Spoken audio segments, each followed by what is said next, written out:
Revenue operations is much more than words in a job title. It's a methodology that is transforming sales, marketing, and customer success teams into high-performing revenue drivers. However, many revenue leaders still have critical questions about how to operationalize it. Furthermore, they want to know what others in the industry are doing. That's why we conducted original research and put together our findings in the 2021 Revenue Operations and Customer Acquisition Benchmark Report. In partnership with Rev Ops Squared, we asked hundreds of cross-departmental revenue leaders across top companies to reveal their approach to revenue planning, analytics and revenue operations, and customer acquisition. We've identified exactly how teams are aligning to hit their revenue targets, as well as the new activity, pipeline, and customer acquisition benchmarks to strive for in 2021 and beyond. Download the entire report for free at ringDNA.com/RevOpsReport. What if your sales team could know the moment a buyer arrives on your website and talk with them instantly? With Qualified's conversational sales and marketing platform purpose-built for Salesforce, that's all possible. It's not rocket science, it's common sense. Conversations move deals forward. Live chat, voice calls, and meeting bookers accelerate sales conversations without a single email exchange. Capture prospects in that magic moment when they're most interested in learning about your business. Head on over to qualified.com to chat with their team and learn more.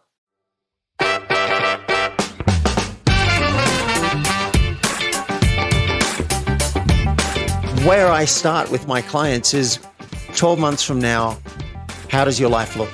If you could have whatever you want, how does it look? And we start there. Now, maybe some of the stuff is unrealistic. Maybe some of the stuff they just think is unrealistic, but they haven't found a way to get there.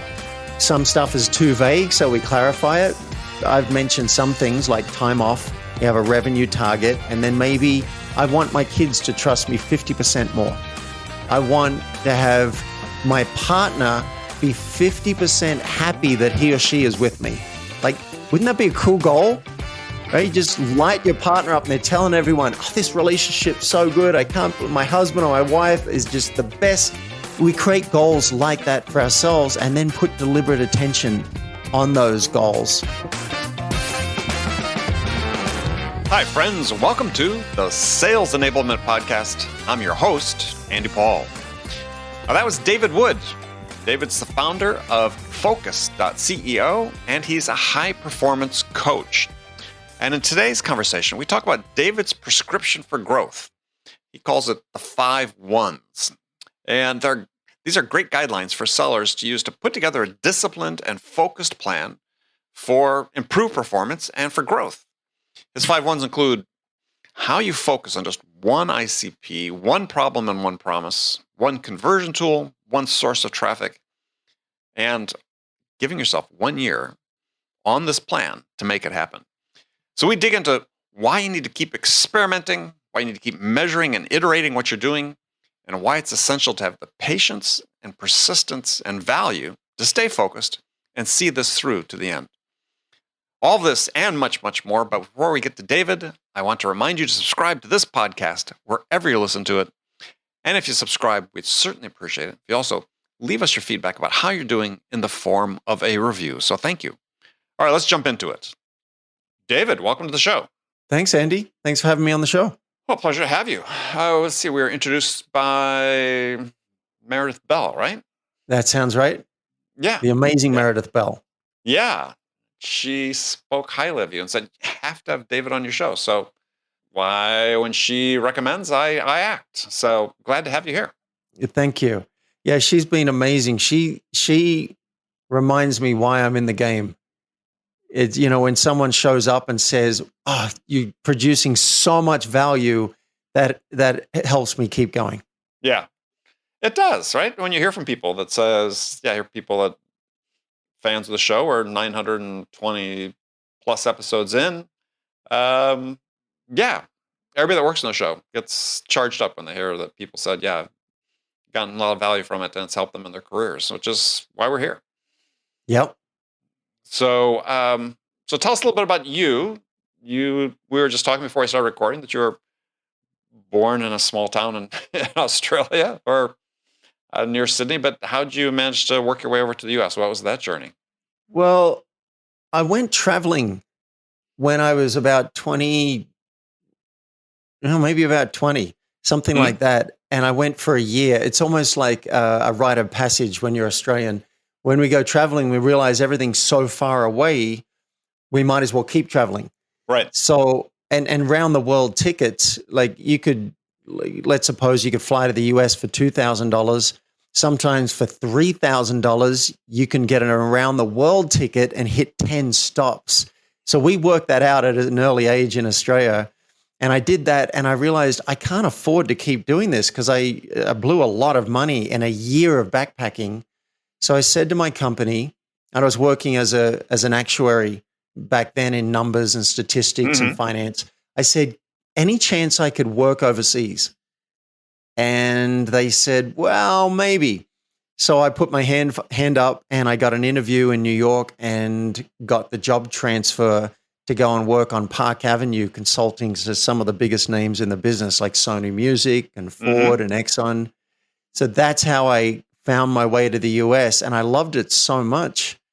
I keep coming back. I've gone to Bali, I've gone to Australia, I've gone to Colombia, and I just keep coming back to the US because I like Americans. Well, you're in a beautiful location in Boulder. New York is great because I live part-time there as well. So it's sort of interesting, though, that you talked about you started in as an actuary. And sort of numbers, you think about being somewhat dry. I mean, probabilities and other things associated with it. But tell us what you do now, because it's sort of a big shift, I think, sort of from, at least in my mind, sort of dry numbers to coaching entrepreneurs that encompasses both, business and life and mindset, and it almost seems like polar extremes to some degree.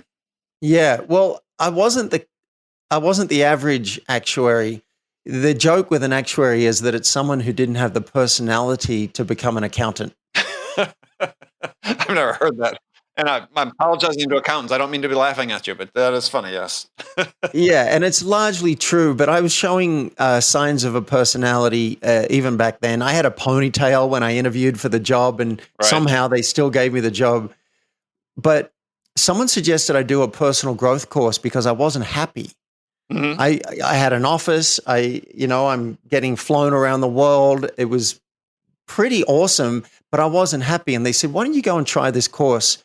So even though they all wore name tags and they smiled way too much, I decided to do the course. I'm going to get in, I'm going to get out. But they cracked my cynicism. I didn't realize there were people who devoted their lives to making the world better. I didn't think that was a thing. I thought it was all about money and looking out for yourself. And in this program, I accidentally coached somebody and changed their life overnight. What'd you do? She revealed something to me. She said that 10 years ago, her husband had an affair. And for 10 years, she'd been using that to manipulate him and control him and keep him under the thumb. Right. But then she shared that 10 years ago, she had an affair as well, but she hadn't informed him of that fact. Right. And so I helped her look at the impact of keeping that a secret and the distance she had from her husband. And she looked at the possibility of coming clean and confessing and risking the relationship for potential intimacy and love. She'd have to put it all on the line. And I watched her screw up her courage with tears streaming down her face. She said, I'm going to do it. I said, you go, girl. And she went and did it. And she came back and reported to the whole group that her and her husband felt like they were floating on air 6 feet above the ground in love the entire weekend after she made this confession. And I was hooked. Now, he had been in the program too? Was he wasn't in the program. No. Okay, so she called him or something, right? Okay. Yeah. Well, she went home and she told him. Oh, okay. Yeah. So I was like, wow, how do I get more of this? How do I learn how to create these shifts for people? So that was 20 something years ago. I quit my job. I went to a coach training program, and I've been training for 20 years on mainly how to have a better life myself, better life and better business myself, And Mhm. as I learn things, then I share those with my clients. So now I've made the shift from actuary consulting on just numbers and money and systems.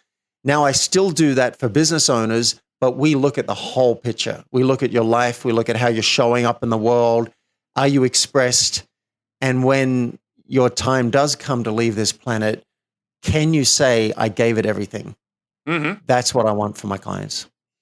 Very interesting. Very interesting. Because this is a sales audience predominantly. Yeah. Individual contributors. We got some entrepreneurs, sales managers, CEOs, and so on. But this is certainly one of the challenges that people in this profession have is bringing their whole selves to the job and to their lives. And we've talked a lot about it, especially in the last month. We've had almost all the episodes in this show, about 11 or 12 were about last month, Mental Health Awareness Month, about mental health challenges that we're encountering more often in sales, or at least people being more open about speaking about it.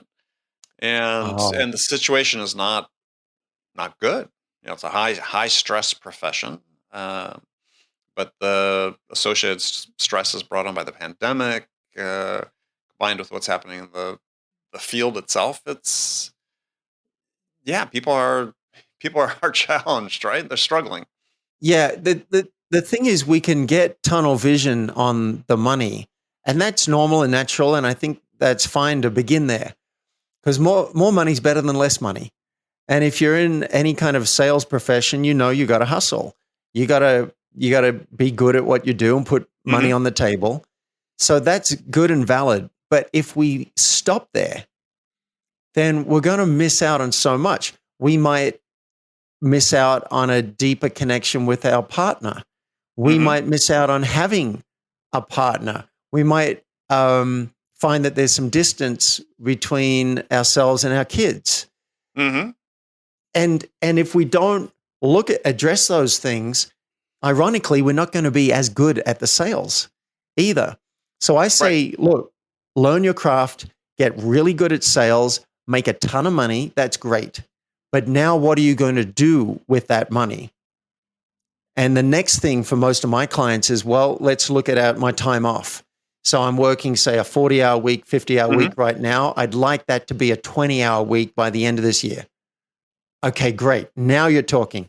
And what are you going to do with that time? Well, I'd like more time with my kids, or I'd like to run a marathon, or I want to write a book, or I'm going to swim with dolphins, or whatever. Doesn't matter to me. What matters to me is that you ask yourself the question and you look at, like, what does my ideal life look like? Let's create that. And more sales is probably going to be a big chunk of that, but it's not the whole pie. Right. But as you talked about, that sort of progression though is increasingly though it's you can't sort of ask that question once you've mastered your craft. As part of mastering your craft and being good at what you do is dealing with some of these issues as you go along, right? Yeah. And I think Yeah.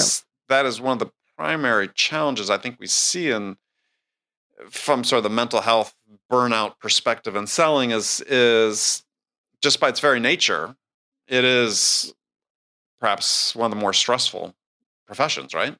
And so, how do you blend that, knowing that there is an element of stress, but not to be overstressed by it, in order to become the best version of yourself, as you talk about? Yeah. Well, it's the secret, and I think we're dancing around it, but the secret is that if your life is better, you will make more sales. Yes. That's my assertion. If you are stressed and burned out, the people you're speaking to will feel it. And that's the Absolutely. energy that you're bringing to the call. Whereas if a great example of this is Ezra Firestone is a friend of mine. He runs something called Smart Marketer. Hmm. And he's very successful, but he never loses sight of the fact of why he's here on the planet. And that's to have a good time in life. So he's always putting attention on his staff, attention on his wife, attention on his family. He's always giving to people. Guess what? People want to be around him. Hmm. They want to work with him. They want to have him on their podcasts. They want to have him come and speak at their conference because, yeah, he's going to sell you something, maybe, but he's more selling you on having a good time in life, and you can tell that he is. So you want to be around it. So for salespeople, and I haven't lost sight of your question, which was how do we blend it? But I wanted to double click on the why. Yeah, because I love it. Yeah, I know the left brain goes, but I got to make more money. Yes, but if you have your life be better, you will also make more money from doing that. So where I start with my clients is 12 months from now, how does your life look? If you could have whatever you want, how does it look? And we start there. Now, maybe some of the stuff is unrealistic. Maybe some of the stuff they just think is unrealistic, but they haven't found a way to get there. Some stuff is too vague, so we clarify it. I've mentioned some things like time off. We have a revenue target, and then maybe I want my kids to trust me 50% more than they do and open up to me 50% more. I want to have my partner be 50% happy that he or she is with me. Like, wouldn't that be a cool goal? Right? You just light your partner up and they're telling everyone, oh, this relationship's so good. My husband or my wife is just the best. We create goals like that for ourselves and then put deliberate attention on those goals. I've got one client right now. Her main thing is she needs to work out the vision. She's not clear what it looks like. She knows it's working for herself. She knows it's something in marketing, but she doesn't really know exactly what it looks like. So we'll work on that. At the same time, she's realized she wants more confidence. Okay, great. Let's put deliberate attention on you being a really confident version of you. Which is a great goal for any salesperson. Not fake confidence, but true confidence, dignity in what I say matters. I believe in what I'm selling, and I think this is going to help you. What do you think? Let's talk about that. How that's certainly a relevant one for sellers. How do you work with yourself to gain confidence in yourself? Love that question, and it's timely because we're just launching a Kickstarter campaign for a book that I'm writing called Name That Mouse, because the elephant isn't the only animal in the room. We all know about the elephant in the room. You see it, I see it. Let's suppose I was 10 minutes late to this podcast, didn't say anything. That's an elephant. But some creatures in the room are much more subtle. Maybe I really like that background and I'm inspired to get a picture like that, but I'm not saying anything. That's a mouse. Or there might be something else I'm appreciating, or maybe I've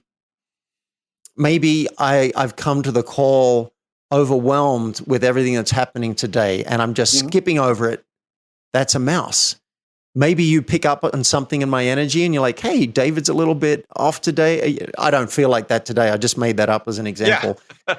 But to the extent that we name our mice, we open the door for more connection and more confidence and more intimacy. If I hide these things, if I hide my overwhelm, then I've got to always look over my shoulder.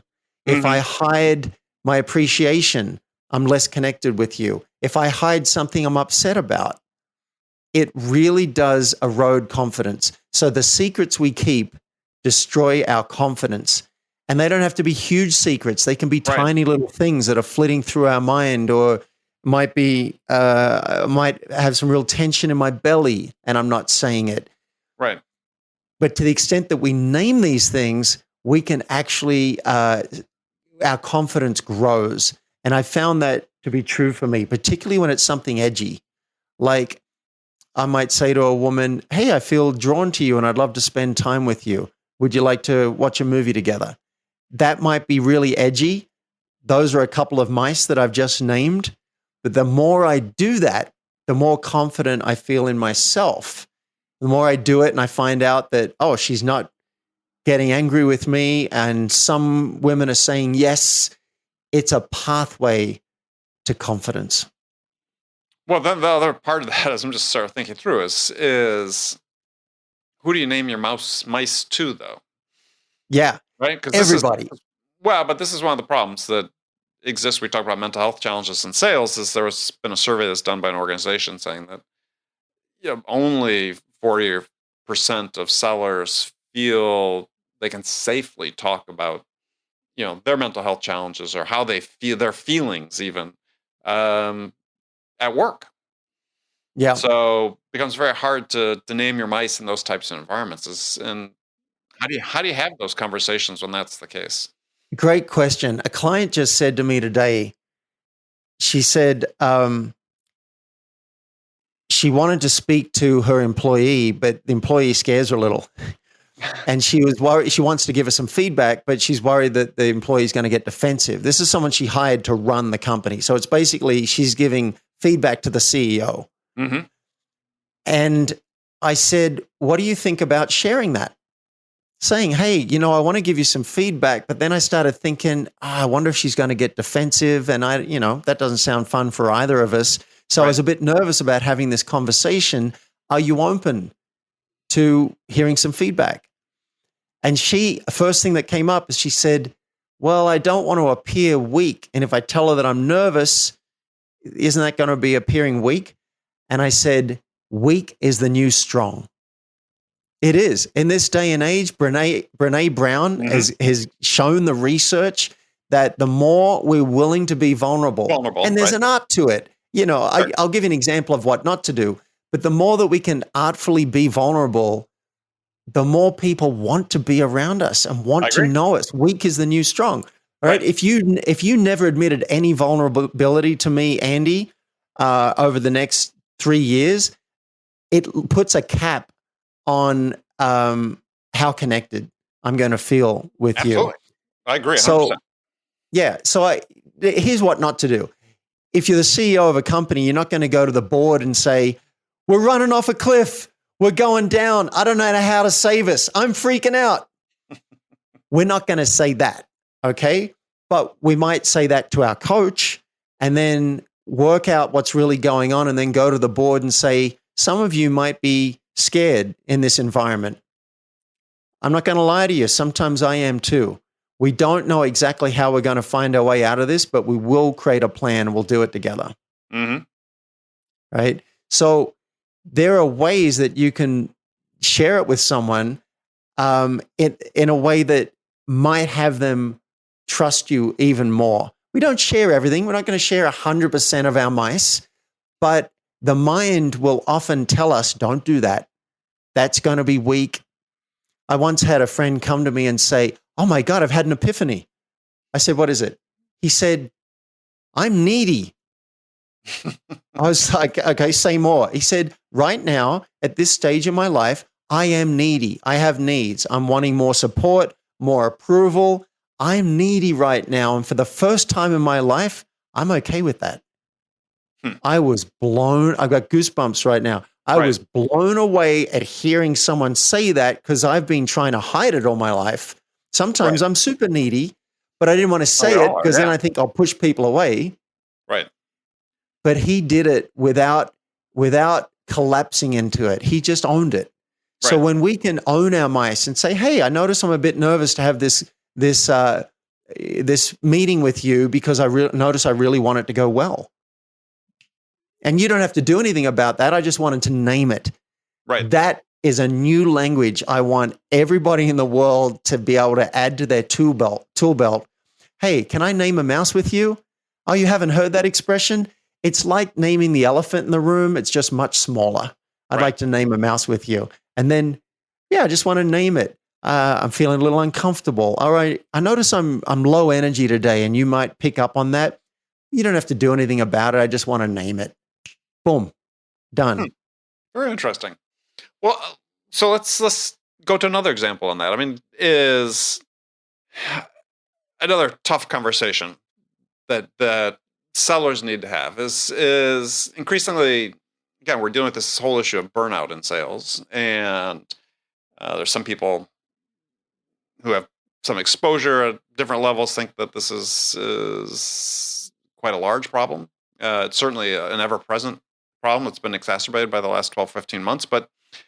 But there's sellers want more autonomy, right? We're going through this phase over the last 10, 15 years where sales become much more about conforming to processes and complying to processes, and sellers feel constrained by that.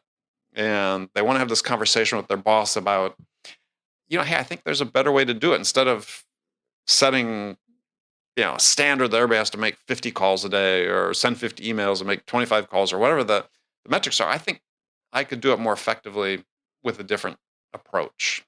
But they don't feel like they may have that conversation to say, look, I want to do things differently that I think will be more effective. How do they have that conversation? Well, the irony is, of course, that that's a sales conversation. It is. Right? They want to sell their boss on something. So try your new method on your boss. Mm-hmm. Right? To enroll your boss in this idea of a new sales approach, try it. And if it works on your boss, you can say, I used it on you. That's the irony of it. Right. One thing, look, anyone in business has got to be a salesperson, right? Sure. You're always selling something. And I want to share something I got from Alex Mondosian, who's a really great marketer in the US. And he coached me when I wanted to go on stage and sell. And what I got from him is to name the mouse. He didn't say it in those words, but tell the truth. And the truth was something like this. At the end of this speech, I really want you guys to continue your training with me. And so I'm going to do everything in my power to motivate, inspire, and influence you to continue your training with me. Mm-hmm. And the best way I can think of to do that is to give you such great value right now that you guys can see what's possible. And in the end, you can decide for yourself if you want to continue. How does that sound to you?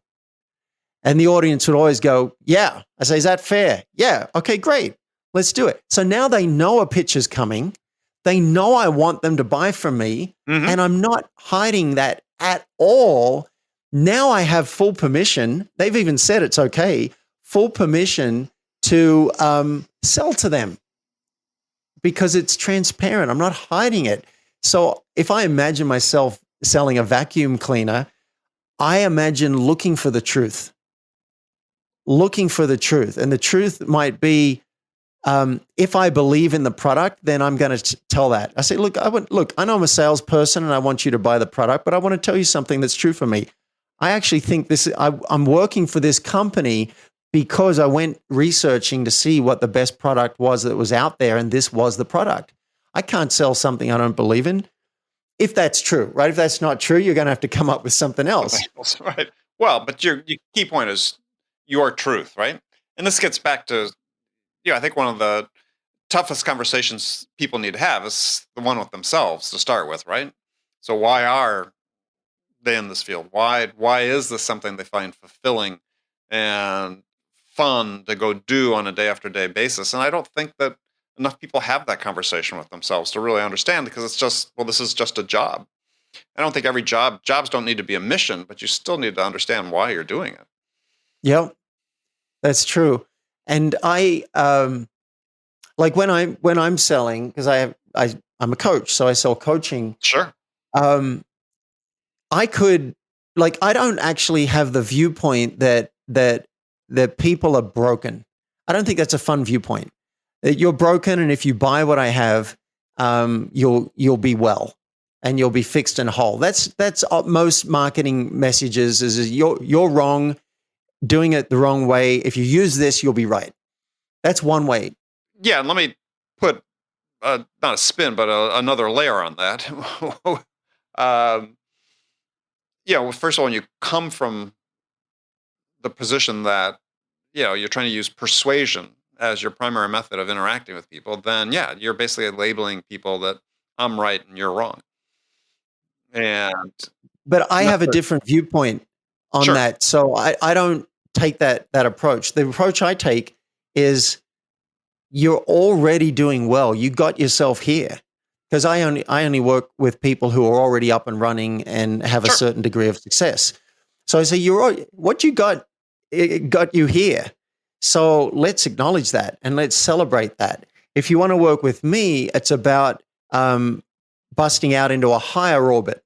So it's like, what would it take to do better? What would it take to spot your blind spots and maybe discover some things you didn't even know were possible? That's what my coaching's about. So for listeners, when you're selling something, you could take a page from that book if you want. You might be like, hey, look, you don't need this product, but it's going to make your life better. You could try that if you believe that. If you don't, if you say, hey, I really think that you do need the product, then tell that.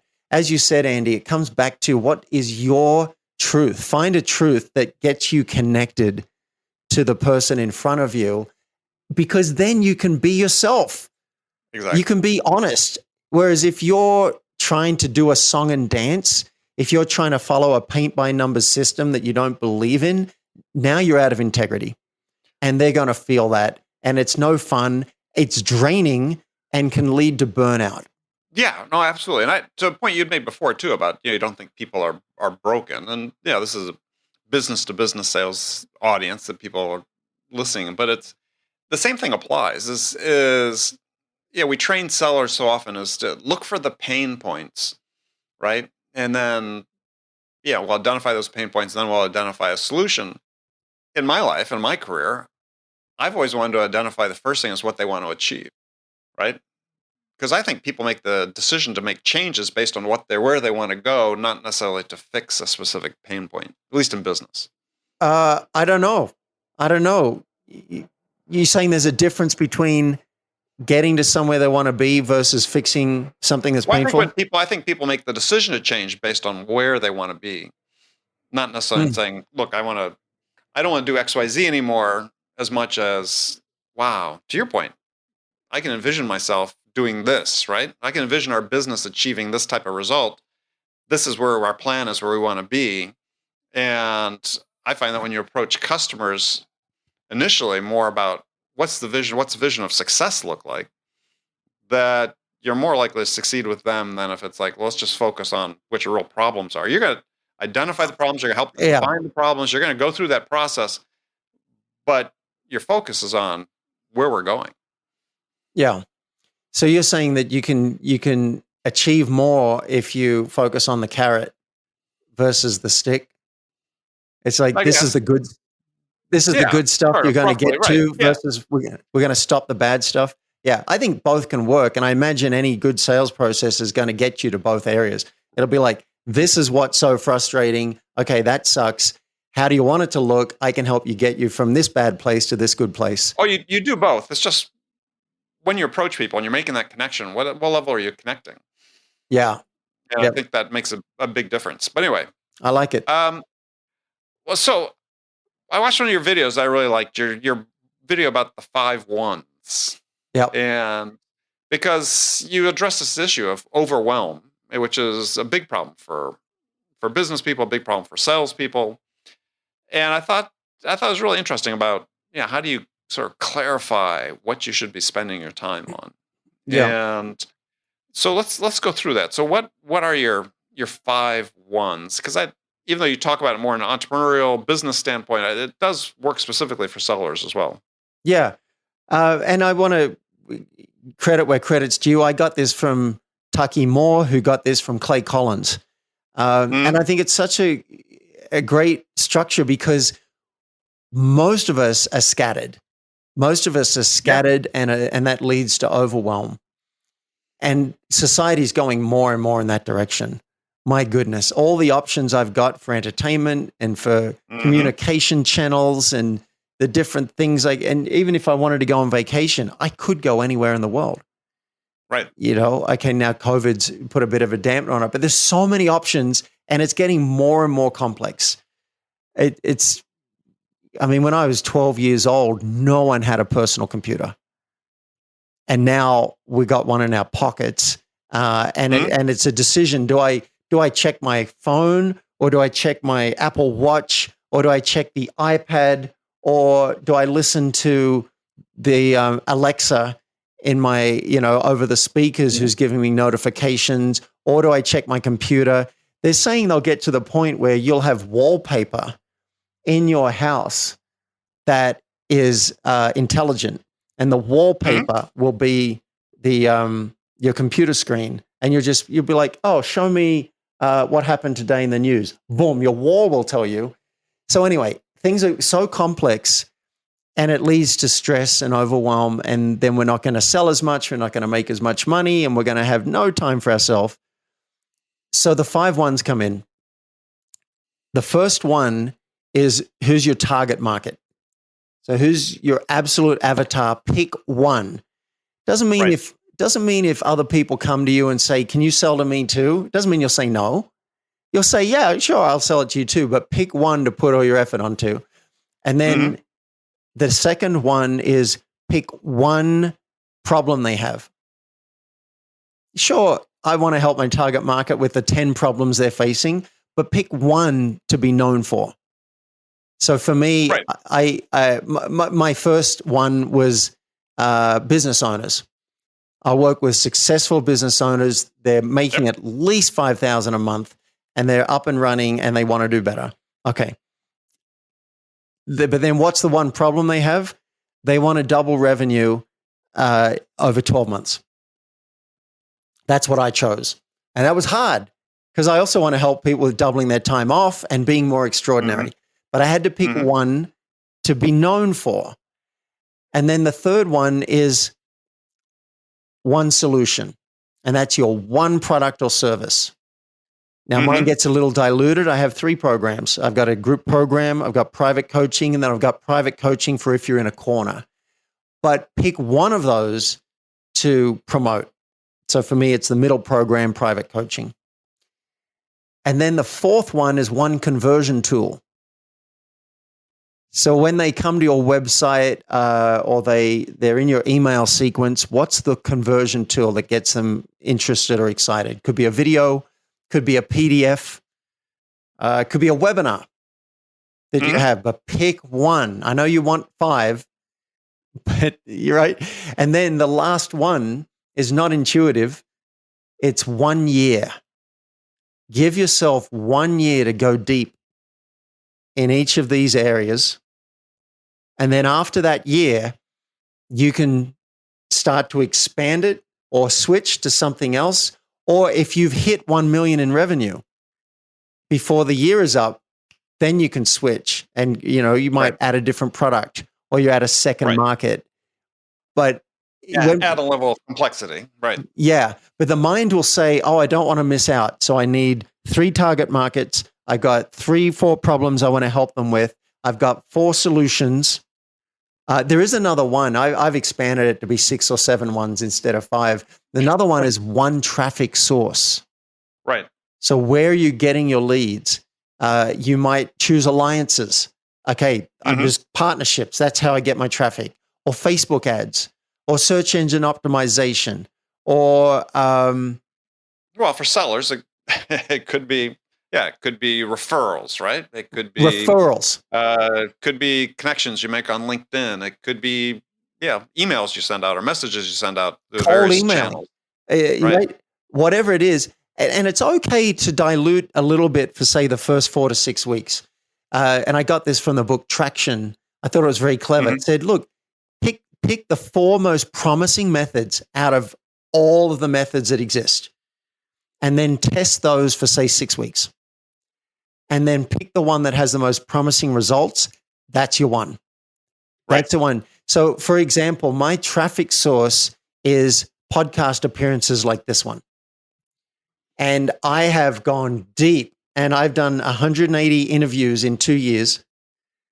And what that's allowed is that it's allowed me to get good at my messaging, get good at being a guest, get good at pitching to be on the shows, get good at getting the referrals from Meredith Bell. I even wrote software. It took me 3 to 4 months writing code myself and hiring coders to write software to work out who you're connected to, Andy. Because after this, I'll be like, well, I had a good interview with Andy. I wonder which shows he's been on and which shows have been on his show. I've got software to do that. I couldn't have even had that idea if I was just dipping my toe in the water with this. So the more we pick one thing and go deep, the better at it we get. I'm just writing a note about your software program.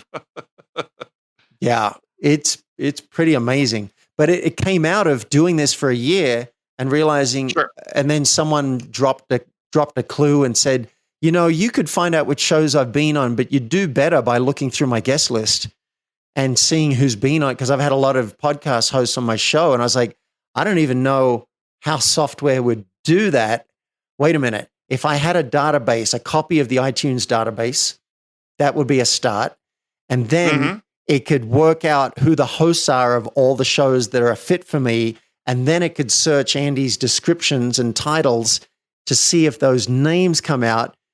It was a bit more complex than that, but I geek out on stuff like that. Yeah, I was going to say, are you licensing that? No, because that would destroy the 5 1s, right? Like my job right now is to coach people to make more money, have more time off, and be more extraordinary. That's my job. Now I'm tempted to go into a side business, but it'd have to be so appealing and so attractive and serve my coaching. And I don't yet see how that happens. So that's one thing that I've put on the sideline. Another thing is whenever I tell podcast hosts, they're interested in my system and why I'm recording the show and how I get those clips out onto social media. And I said, well, I hired someone. We got a process. She does all that for me. They all want to know if they could get an introduction. So I'm clear that that'd be a good business to go into. And also my guy who pitches me for podcasts, he's trained in my method. And a lot of people are curious, like, how can I get more bookings? That would be an interesting side business, but it would distract me from my core one, which is helping business owners to double their revenue and the time off through coaching. That's right now the business. Well, it's a great example of focus, right? And because sellers, to your point earlier, just have the tendency to want to cast the nets as wide as possible, when really the solution is to do the opposite and just be more focused. I'll tell you the best example I ever heard of this, and it really inspired me, and I hope it inspires our listeners. My friend Maria Sipka got a startup, got funding for it, and created a company that created content marketing in the perishable consumer industry. So a company like McDonald's could come to her and say, we need content to engage our social media followers. And their company would produce that. She was doing so well, so successfully, that people kept coming to her and saying, you need to franchise this. We'll take your model and we'll do the same stuff in the tech industry. We'll do it in the airline industry. We'll do it in the whatever. How tempting must that have been? And she said no. Every time she said no. And I said, why not? You could make a fortune. And she said, because every second taken in a meeting about that is taking us away from being excellent in what we're doing. Right. I thought that was mind-blowing. Yeah. No, I agree. I mean, it aligns. I was just reading a book by a guy named Garland Vance about how to become unbusy, right? And the whole concept is we're overcommitted. Yeah. Right? Sounds good. Yeah. Right? To be busy. But by being busy, we distract ourselves from actually achieving our goals. Yeah. Busy and productive are two completely separate animals. Right. And so at the end of the day, you can ask yourself, was I busy or was I productive? Maybe you were both. Another example of this is, I forget who recently mentioned it to me, but Colonel Sanders is a well-known figure in our society. Yes. And Colonel Sanders, they said they had 4 words were their company mission. We do chicken right. Chicken, not beef, right? Not pork, not hamburgers, not tacos. We do chicken right. Now, okay, these days I haven't been to KFC for a long time. I don't know what they've got. Maybe they've got a salad now, right? And they, of course, they do French fries and gravy and potatoes, and right. They added those things on afterwards. My question, listeners, is what's your chicken? Mm-hmm. What's your chicken? What's your version of we do chicken right? And get really good at that. Sounds like a great way to end. So, David, that was great. Thank you very much. My pleasure. So if people want to connect with you and learn more about what you do, what's the best way to do that? Thank you. I created a gift basket of goodies for listeners. So there's a cheat sheet, 1 or 2 pages, or the checklist on how to achieve twice as much in half the time. And it's specifically geared towards doubling revenue over 12 months and your time off. So you can get the cheat sheet. You get a 6-minute video on how to apply it if you want to go a little deeper. And if you want to get on a call with me and find out if I'd be the right coach for you and if you'd be the right client for me, there's a way to do that. Usually in 15 minutes, I can work out if this has got legs and if we should be working together or not. Also, you can subscribe to my podcast. I've got Extraordinary Focus with David Wood, and you can listen to me as well as the amazing Andy. And you can get all of these things at myfocusgift.com. That'll take you, I mean, you can just go to my website and look around, but this takes you to a hidden page on my website where you can get these goodies, myfocusgift.com. Perfect. David, thank you so much for joining us. My pleasure. Andy, you took me places I haven't been before in an interview, and I don't get to say that very often. So thank you very much. I really appreciate you. Okay, friends, that's it for this episode. First of all, I want to thank you for taking the time to listen. As always, I'm so grateful for your support of the show. And I want to thank my guest, David Wood, for sharing his wisdom with us today. If you enjoyed this episode, please subscribe to this podcast, Sales Enablement with Andy Paul, on iTunes, Spotify, or wherever you listen to podcasts. You can do all that on your phone in less than a minute as soon as this episode is over. So thank you for your help. And as always, thank you so much for investing your time with me today. Until next time, I'm your host, Andy Paul. Good selling, everyone.